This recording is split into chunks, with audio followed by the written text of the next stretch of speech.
Happy Sabbath for all of you and blessing Sabbath for all of you. Aku berdoa di sini semoga kalian di sana dalam keadaan baik-baik, sehat selalu dan dalam lindungan Tuhan dimanapun kalian berada. Begitu juga dengan aku di sini, sehat-sehat dan baik-baik selalu. Kita akan menyambung bagaimana pengajaran Tuhan Yesus, dan ini adalah pengajaran yang benar-benar sangat-sangat sensitif ya. Kalau menurut aku di video yang sebelumnya itu tentang lust atau birahi atau perjinahan. Jadi either itu kalian di sana mungkin aku nggak pernah pacaran, pegang-pegangan dan sebagainya, tetapi kalian sudah tahu di situ aku baca siapapun yang memandang hanya dengan memandang dan menginginkannya, atau seperti birahi ya, kalau di bahasa Inggris itu lust, L-U-S-T ya, menginginkannya, kita itu udah berzina, kita sudah berzina. Jadi either kita melakukan atau di dalam pikiran itu sudah berzina. Jadi jangan kalian pinjer poin, tunjuk-tunjuk orang terus kalian merasa wow ini segala macam seperti itu ya. Jadi kita lanjutkan lagi sekarang untuk di sini tentang divorce. Nah, ini sangat-sangat sensitif juga, tapi kita akan berdoa dulu sebelum membahasnya. Kiranya Roh Kudus dikirim Tuhan dan membuka hati dan pikiran kita di sini ya. Terima kasih Bapa buat hari ini kami boleh menghirup udara segar, dan biarlah Sabat hari ini menjadi Sabat kesukaan dan Sabat berkat buat kerohanian kami, buat tubuh kami. Bapa, ampunkan segala dosa dan pelanggaran kami, supaya kami layak datang ke hadirat-Mu yang suci. Terpuji nama Bapa, kami berdoa di dalam nama Tuhan Yesus, Juru Selamat kami yang hidup. Amin. Dan aku di sini sudah katakan tadi ya, ini pembahasannya adalah tentang divorce. Kalau di Alkitab yang bahasa Inggris ini langsung jelas dia ada yang seperti aku bilang marah, birahi, divorce, terus ada sumpah dan sebagainya gitu. Jadi di sini 2 ayat saja ya, aku baca yang bahasa Indonesia aja biar videonya nggak lama. Matius 5 ayat 31 sampai 32. Telah difirmankan juga, siapa yang menceraikan istrinya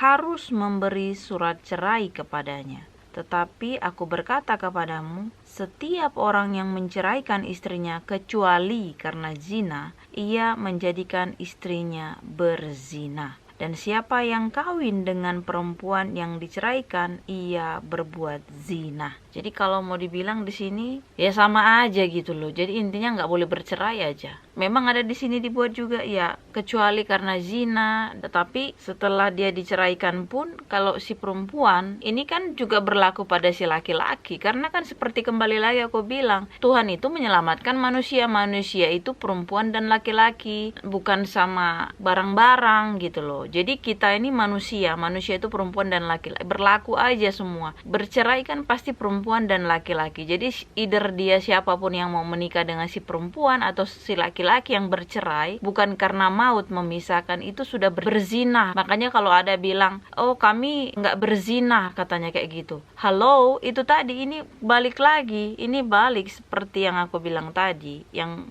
video yang lewat. Kamu melakukan seksual tanpa menikah itu berzina. Kamu memikirkannya saja ya dengan birahi, kamu sudah berzina. Terus kemudian kamu nikah, either itu pun karena berzina sama salah seorang laki-lakinya atau perempuannya, terus kemudian kalian menikah, perempuan atau laki-lakinya itu juga berzina. Kalau kalian memang sudah bercerai ya nggak boleh nikah. Itu artinya sampai pasangan kalian itu memang sudah intinya memang maut ya kan. Kalau di sini kan dibilang kecuali karena zina, oke, mungkin bercerai terus salah satu dari pasangannya itu menikah contohnya, itu berzina. Makanya dibilang kalau kami sudah bercerai resmi bla bla bla terus kami menikah, ya di firman nggak kayak gitu. Makanya itu aku bilang perzinahan yang dilegalkan manusia. Itu menurutku ya. Menurut kalian silakan tulis. Intinya di sini Tuhan benci dan tidak suka perceraian. Karena itu tadi, kalaupun karena perzinahan, ya nggak usah cerai. Itu aja intinya. Kalaupun bercerai, ya nggak usah menikah. Sampai ibaratnya ya pasangan itu memang sudah meninggal dan kalian mau menikah lagi, ya itu nggak ada di sini. Karena dia bilang kan kalau kalian bercerai terus kalian menikah itu namanya berzina. Kalian baca sendiri. Matius 5 ayat 31 sampai 32. Jadi kalau di sini kalian bilang, enggak lah aku nggak pernah berzina, oke, nggak pernah berzina, dia mungkin nggak pernah pacaran terus pegang-pegangan, atau mungkin nggak pernah berpikir terus birahi di dalam pikirannya, oke, nggak pernah. Tetapi kalau seandainya kalian pernah bercerai terus kalian menikah, pasangan kalian yang dulu masih hidup itu berzina, itu namanya berzina. Jadi kalau kalian enggak, kami sudah cerai terus kami menikah, itu berzina yang dilegalkan manusia, ya. Jadi kalau mengacu sama firman ini, semua kita manusia ini berdosa. Oke, kembali lagi kalau kita mau bilang, enggak lah aku enggak bercerai, aku enggak pacaran pegang-pegangan, aku nggak pernah berpikir seseorang, laki-laki atau perempuan, ya, baik laki-laki ataupun perempuan, birahi akan seseorang, oke. Terus aku menikah nggak pernah bercerai, ya, oke. Tetapi kalian boleh ingat di dalam Alkitab juga, pada saat seorang wanita kedapatan berzina, kemudian orang-orang banyak membawa dia pada saat itu kepada Yesus, dan dia bilang, guru ini dia berzina, kita harus lempar dia menurut hukum di sini, ya. Hukum zaman itu memang dibilang itu seperti kayak dilempari, ya, dengan batu atau dirajam, dilempari gitu sampai mati, ya. Tapi ya itu aku bilang, Tuhan kita itu bukan Tuhan sembarang Tuhan. Tuhan itu Tuhan yang adil untuk siapa saja. Makanya pada saat itu Tuhan bukan bilang iya itu memang benar dia seperti itu hukumnya. Tetapi Tuhan Yesus itu membungkuk, dia tulis itu di situ apa? Dosa-dosa orang-orang yang mengatakan itu si perempuan itu berdosa berzina. Kemudian Tuhan kan bilang, bagi siapa yang tidak mempunyai dosa, silahkan dia yang pertama kali melempar perempuan ini. Dan akhirnya apa yang terjadi? Semuanya pergi satu-satu. Semuanya pergi. Makanya aku bilang di sini, kita tuh nggak usah pinjer poin lah, nggak usah nunjuk-nunjuk sama orang. Kita itu mungkin di perzinahan contoh nggak ada dosanya, tetapi di tempat lain, di hal-hal yang lain nggak berdosa. Dan kemudian kalian tunjuk-tunjuk ke orang ini, atau kalian ngerasa mungkin oh ada si Anu itu mencuri, lah kamu mungkin juga pernah melakukan kesalahan yang lain. Jadi nggak ada kita bisa menghakimi siapapun di sini. Yang cuma hakim itu cuma Tuhan aja. Kalau selama kita orang berdosa, selama kita melakukan dosa, nggak usahlah bilang oh si Anu berdosa ini, nggak usah lah. Introspeksi diri sendiri, check to yourself, look to yourself. Kalau kau udah memang benar-benar suci, kalau kau benar-benar sudah manis, sudah in the good track, dibilang oke lah. Tapi seperti itu tadi buktinya, kalau dibilang Tuhan aja, kalau siapapun yang tidak memiliki dosa, silahkan dia yang pertama kali melempar wanita ini. Finally nggak ada, karena kita itu insan yang berdosa, dibilang manusia yang berdosa. Di sini aku nggak mau menghakimi si A, si B, semuanya. Makanya aku bilang kan, aku di video yang lalu aku udah bilang, kalau pacaran pegang-pegangan dan sebagainya itu pasti sudah pernah aku lalui. Tapi bagi kalian yang merasa nggak pernah, oke, ya dosa yang lain kan pasti kalian lakukan. Jadi aku bilang nggak usah kita ini enggak lah. Di sini nggak ada tuduh-tuduhan. Di sini yang ada itu adalah penyesalan, dan kita lari kepada Tuhan dan kita minta ampun. Udah itu aja, that's it. Kita nggak berhak untuk menghakimi orang di sini. Kita nggak punya hak untuk, kita boleh mengajar kalau kita memang mempunyai keahlian atau tahu, kita ajar atau kita katakan emang itu salah dan berdosa, tetapi kamu minta maafnya sama Tuhan. Contohnya seperti itu. Kalau sudah dipulihkan juga jangan balik lagi ke dosa itu, karena ya itu penyesalan katanya. Iya memang penyesalan, Tuhan suka sekali dengan orang yang menyesali dosanya, tetapi di akhirnya harus jangan balik lagi ke dosa itu, jangan kembali lagi. Kalau kamu kembali lagi itu ya seperti aku bilang, ya kamu tuh malah menyakiti hati Tuhan dan tidak ada perubahan. Itu ya, kalau misalnya kalian berdosa terus menyesal, berdosa oke, tapi kalau ingat kan di sini juga ada dibilang, bukan setiap orang yang berseru kepadaku, Tuhan, Tuhan, akan masuk ke dalam kerajaan sorga, melainkan dia yang melakukan kehendak Bapakku yang di sorga. Pada hari terakhir banyak orang akan berseru kepadaku, Tuhan, Tuhan, bukankah kami bernubuat demi namamu, dan mengusir setan demi namamu, dan mengadakan banyak mukjizat demi namamu juga? Pada waktu itulah aku akan berterus terang kepada mereka dan berkata, aku tidak pernah mengenal kamu, enyalah daripadaku kamu sekalian pembuat kejahatan.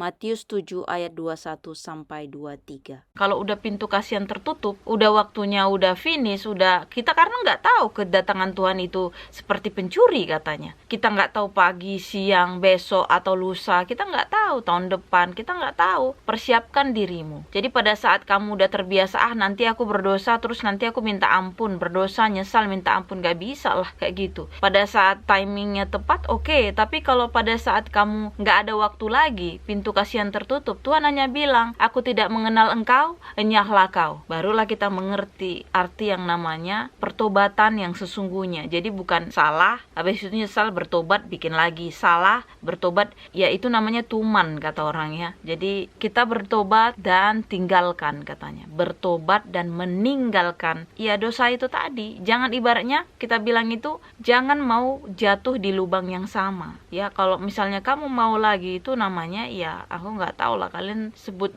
kalau dibilang di Amsal aja ya. Seperti anjing kembali ke muntahnya, demikianlah orang bebal yang mengulangi kebodohannya. Amsal 26 ayat 11. Makanya kita dibilang lebih baiklah kita dibilang orang bodoh, jangan orang bebal. Kalau orang bodoh itu masih bisa diajari ya, tapi kalau orang bebal, kalian tahulah sendiri. Kadang-kadang sudah diajari pun kan tidak dibilang sama Tuhan. Segala sesuatu itu perbuat ya, siapa yang melakukan firman Tuhan, membaca, melakukan, ya mendengar firman Tuhan, melakukan, ya melihat firman Tuhan, melakukan. Ini bukan hanya dibilang siapa yang melihat dan membaca itu akan layak kerajaan surga, bukan itu, nggak ada dibilang. Siapa yang melakukan, kalian baca lagi di video aku yang sebelumnya itu ya, itu akan layak masuk ke dalam kerajaan surga. Melakukan, ya.